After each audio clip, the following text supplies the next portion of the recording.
Ayun, mula kay Wagmayin. Tanong ko lang mga bro, ang Amos 8:12 hanggang 13, may connection ba ito sa Daniel 12:4? Ayan. Siguro tingnan natin, basahin po muna natin itong nasa Amos, Amos 8:12 hanggang 13, tsaka Daniel 12:14. Sabi po dyan, at sila'y magsisilaboy sa dagat at mula sa hilagaan hanggang sa silanganan. Sila'y magsitakbo ng paraot parito upang hanapin ang salita ng Panginoon at hindi masusumpungan. Verse 13, sa araw na iyon ay manglulupaypay sa uhaw ang magagandang dalaga at ang mga binata. Ayan. Samantalang, yung Daniel 12:4 naman, ay ganito naman ang ating mababasa, mga kapatid. Ngunit ikaw, O Daniel, isara mo ang mga salita, tatakan mo ang aklat hanggang sa panahon ng kawakasan. Marami ang tatakbo ng parot parito at ang kaalaman ay lalago. So yung tanong sa atin, Brother Gomer, may connection ba itong dalawang talatang ito?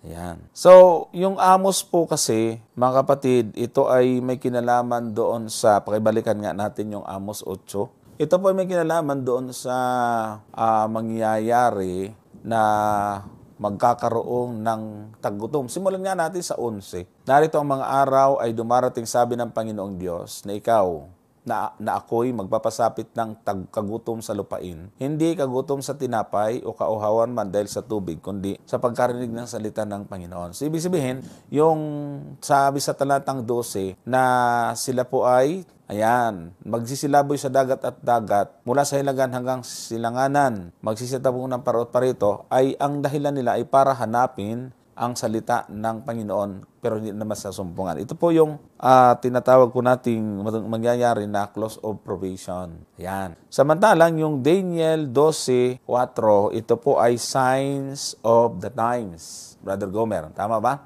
Yes, Brother Johnson.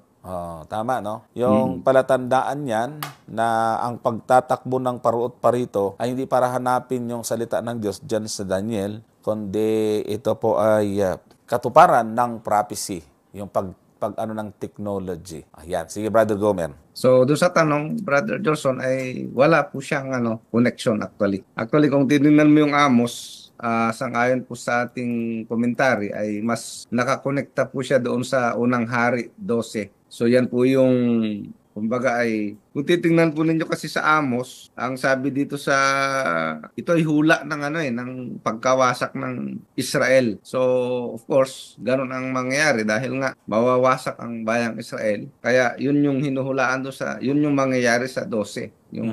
Ang sabi doon ay sila ay magsisilaboy sa dagat at dagat mula sa hilagaan hanggang sa silanganan. Sila ay magsisitakbo ng paraot parito upang hanapin ang salita ng Panginoon at hindi masusumpungan. Samantalang yung nasa Daniel naman na yung pagparoot parito naman, mga tao din yon.